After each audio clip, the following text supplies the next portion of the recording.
Hey, good morning. Yes, it is. It's March 2nd, Saturday morning. So I thought today we'd finish up on part 2 of gaining self-confidence. And stick around. This is going to be more lighthearted than part 1. All right, we needed to put a, what's the right word? Setting so that anybody can achieve self-confidence if they so wish. Just watch this last video. This will help you a lot. All right, so stay tuned.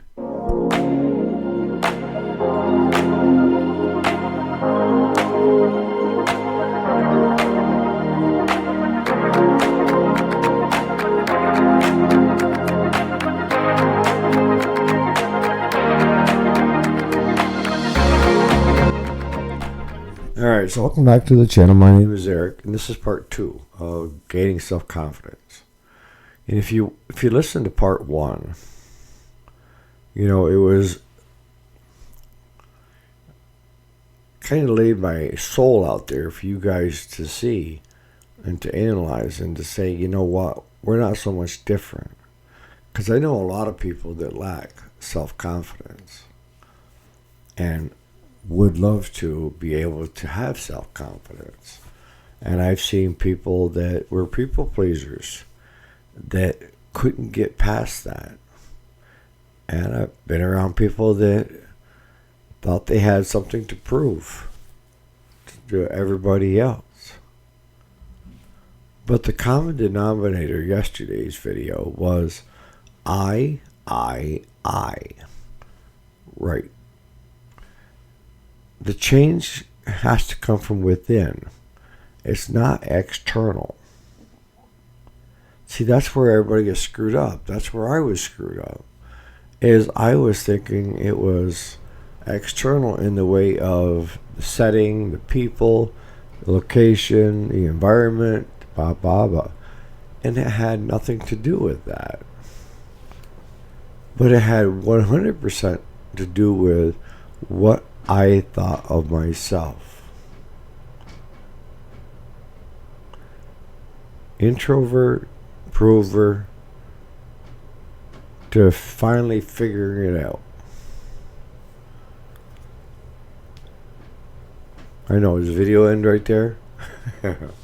No, it doesn't end right here. It means, and you're not gonna, it's something that you have to be truly honest with yourself, practice, and be honest. And that is, here's a few things that you have to remember, is if you don't love yourself, then why would you expect somebody else to? If you don't like who you are or what you're doing, why would you expect anybody else? But what we tend to see, our tendencies are, is we look outward for our problems to solve the problem, when we should be looking inward. And what are we doing? Now, throughout the time that I was an introvert, per se, I kept things to myself, there were a lot of people that come through. But the one common denominator that kept me being an introvert was me. And how I felt about myself, and how I thought other people must feel the same way. And that's totally untrue. That's the most untrue statement out there. Just because you think that doesn't mean everybody else thinks that of you. A lot of times, as I said in other videos, we can be our own worst enemy. And most often the case, we are. We make ourselves go through struggles harder than what they should have been.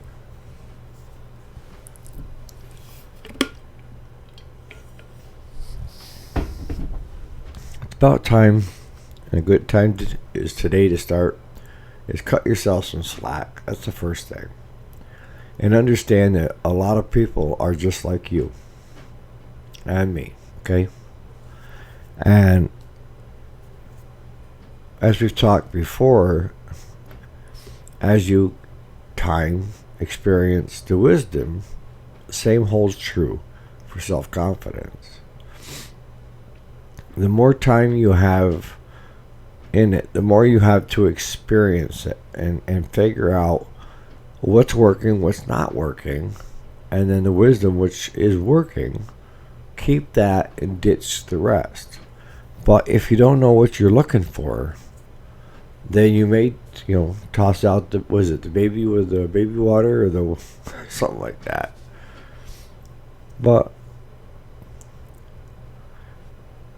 the big change in my life was when I finally had to take a good look in the mirror and find out, do I really like that individual or not?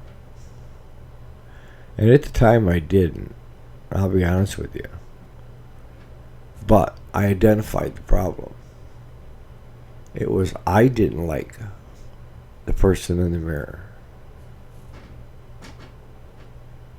I didn't like what that person had become, what that person represented.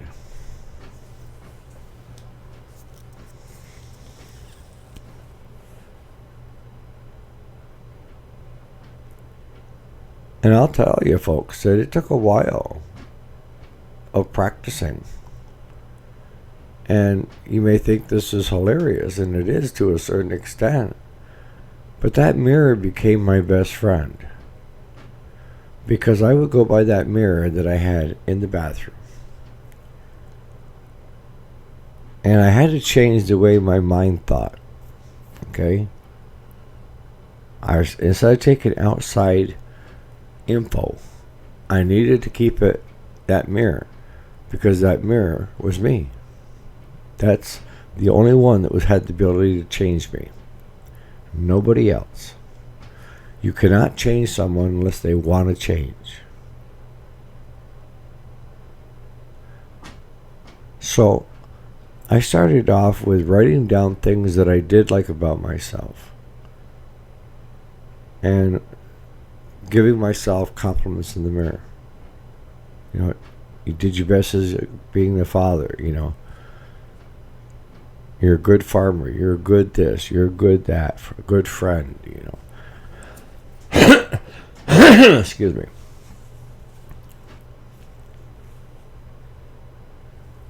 And you had to keep gaining on that, of letting yourself know, look in the mirror, that you do love yourself. And these are the reasons why you need to love yourself. And I'll tell you guys, the more I did it, the easier it became. I noticed a change within a week. That's how quick.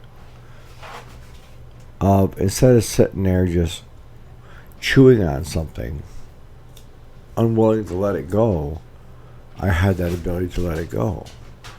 When a negative thought would come in, I would push it away with a positive.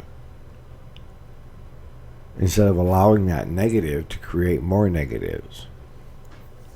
Because those negatives are what's going to make you have zero confidence in yourself. Does that make any sense?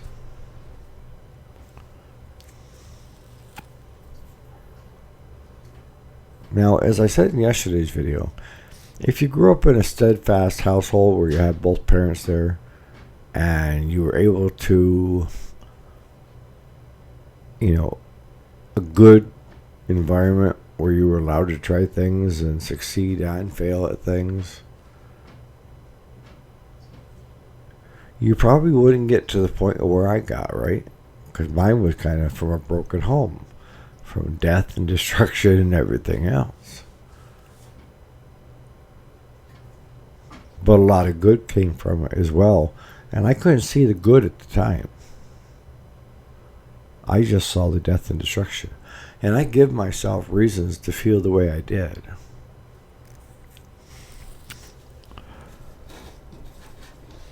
Oh yeah, there wasn't anything somebody outside could say to me that would even come close to what I have been telling myself for years.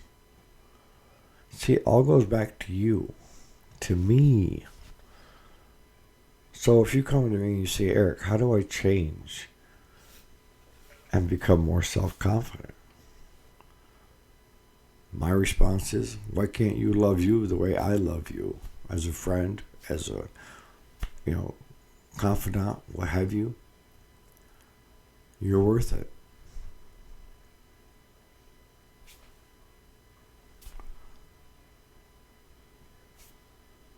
Me telling you that is going to help. But until you believe that, it's not going to stick. This is something that you have to do all by yourself. See, there's some people that never have self-confidence, never figure it out. They say, well, somebody that's a public speaker has self-confidence. No, they don't.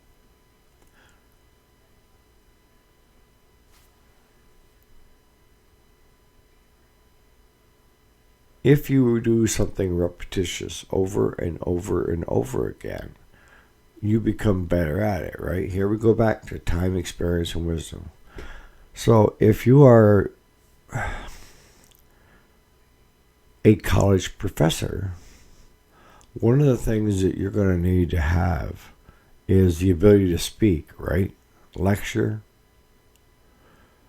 And I would never have, even growing up, I never had that problem per se. Because that college professor is talking down to their students. See, there's a difference. See, now he's talking down. So that doesn't bring in self-confidence. That brings in that plow through, I'll show you, watch me aspect that we talked about when I was doing the farm.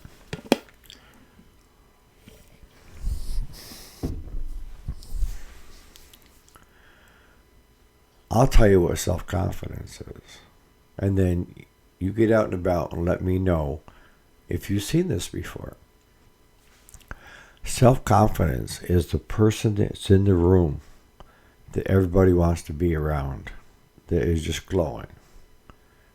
They're not trying to prove anything. They're not saying derogatory things towards others. They're just enjoying the evening with family and friends, per se, whoever, okay? Co-workers.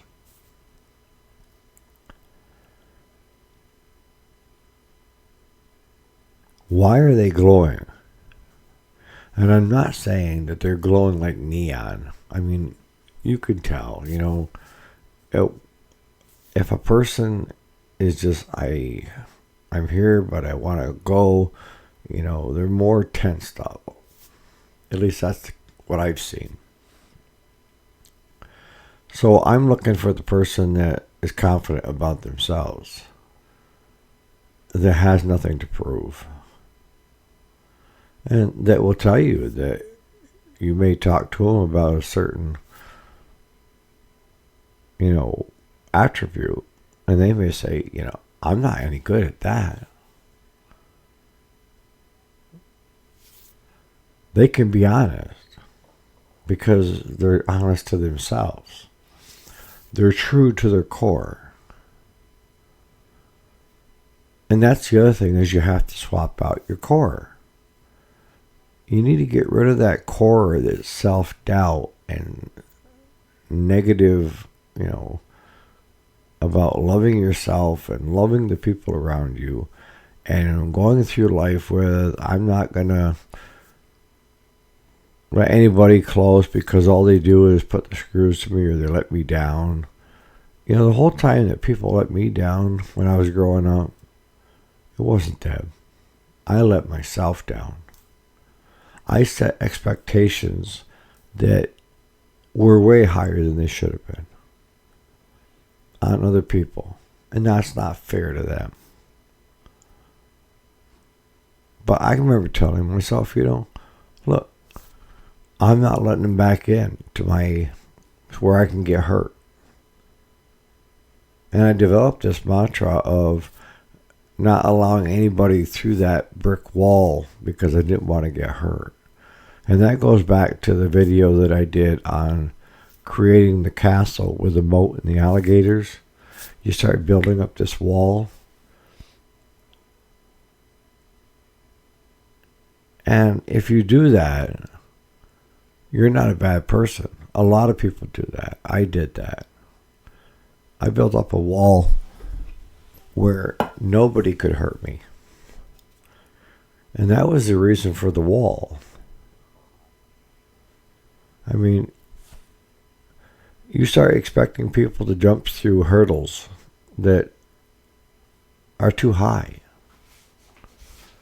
Why are you setting the bar so high on what it means to have a friendship with you? Well, I don't want to get hurt again. The way to stop getting hurt is you have to start loving yourself and becoming confident in who you are.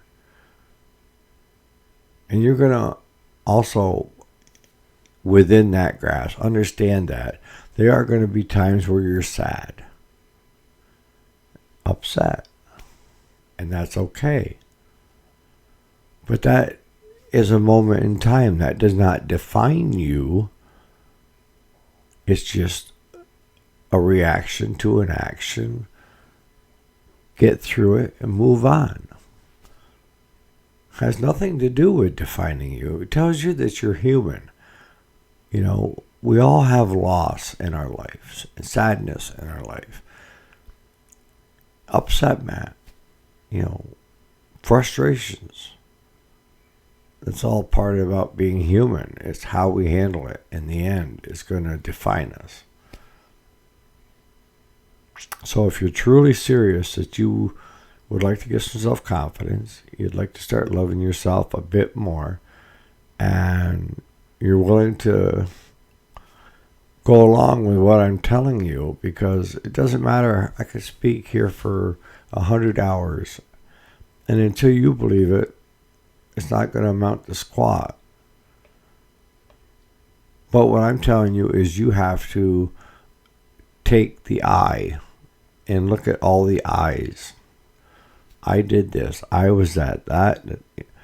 And understand that it's within you and within you to change you.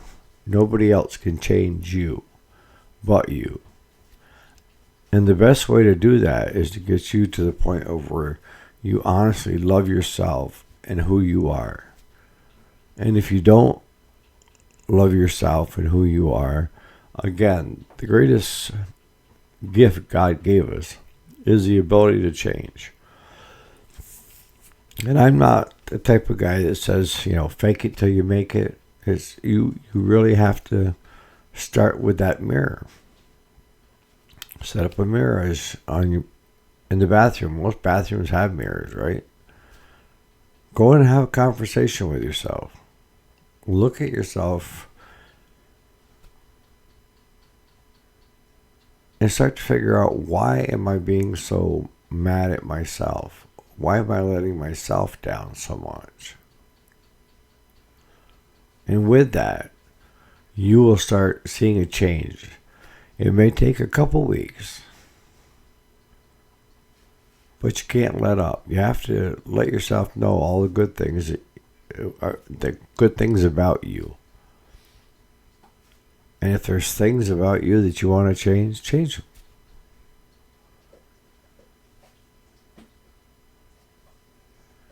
And tear those walls down and fill that moat in and start having real relationships instead of ones at the arm length so they can't hurt you. Because the relationships you have at arm's length are not relationships. They're just acquaintances in the wind. So I'm going to start wrapping this up. It all starts and ends with you. That's the gift that I'm giving you, is that it's all within your power to get self-confidence, to have self-confidence. And if you're looking outward for that, make you feel better about yourself and this and that, it's never going to come. And you'll become one of those people that throughout their life never get the gift of being self-confident. So start today. Get yourself in front of that mirror and have that talk. And have it be one that you're being honest with that person in the mirror. On that note, you guys have a great Saturday. And we'll see what I'm doing today. I'm dismantling that Kawasaki, the FD590. And Ed, let me know if you need coils or pickups or anything like that. Because if you do, don't go out and buy anything. Because I've got everything right there that we're just stripping it down for parts or to throw onto eBay or wherever. But if there's a part I have that you could use, let me know. If you can kind of help out with the postage, that's fine. But other than that, I give it to you. So on that note, be good to yourself today, folks. Cut yourself some slack. All right. We'll see you here bright and early tomorrow morning. Thanks so much for watching. If you're getting anything from this channel, subscribe. I know some people don't like to subscribe. I'm not a big subscriber. But it's going to help the channel grow. And hopefully, stuff that I talk about here on the channel, I mean, we go from one spectrum to the other. I mean, where can you go? I've said this before. That you can get relationship counseling, business counseling, startup counseling, personal growth. I mean, you name it. We're doing it. All right.